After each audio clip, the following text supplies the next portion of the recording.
ধানের প্রতীক আছে,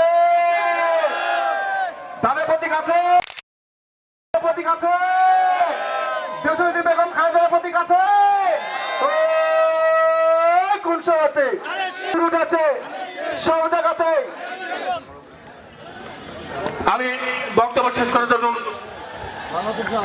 যার জন্ম না হলে হয়তোবা আমরা বাংলাদেশের গণতন্ত্রের পুনরুদ্ধারের আমাদের দেশনেত্রী বেগম খালেদার জন্য দোয়া প্রার্থনা করি।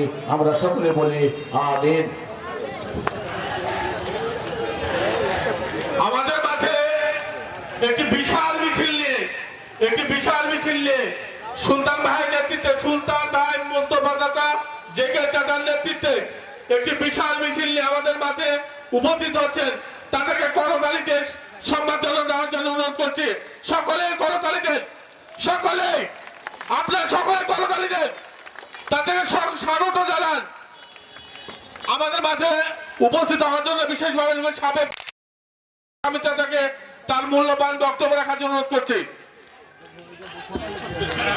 সংগ্রামী উপস্থিতি, আপনারা জানেন 2018 সালে 30শে ডিসেম্বর নির্বাচনের সংগ্রামী ভাইয়া আমাদের মাঝে উপস্থিত হয়েছেন নরহট্টা পৌর বিএনপির সাংগঠনিক সম্পাদক সাইদুর রহমান সাইদুর ভাইকে তার আসন গ্রহণ করার জন্য অনুরোধ করছি। সাইদুর ভাইকে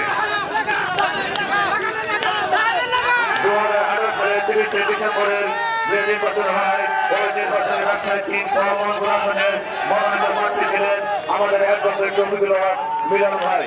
সেই নির্বাচনে বড়গাছিতে আমাদের সোহেলদানা ভাইয়ের মূল আহ্বায়ক কমিটির নেতৃত্বে আমরা বড়গাছিতে ধানের শীষে নির্বাচনে অংশগ্রহণ করি এবং ভোট দিই। কিন্তু দুঃখের বিষয় ভোটের 3-4 দিন পূর্বে আমি আসন গ্রহণ করার জন্য অনুরোধ করছি। বিএনপির সম্মানিত সুলতান আহমেদ সুলতান ভাইকে তার আসন গ্রহণ করার জন্য অনুরোধ করছি।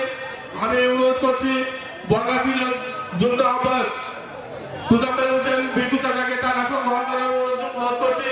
আমি সাবেক পৌর বিএনপির সম্মানিত সাধারণ সম্পাদক রফিকুল ইসলাম রফিক ভাইকে তার আসন গ্রহণ করার জন্য অনুরোধ করছি।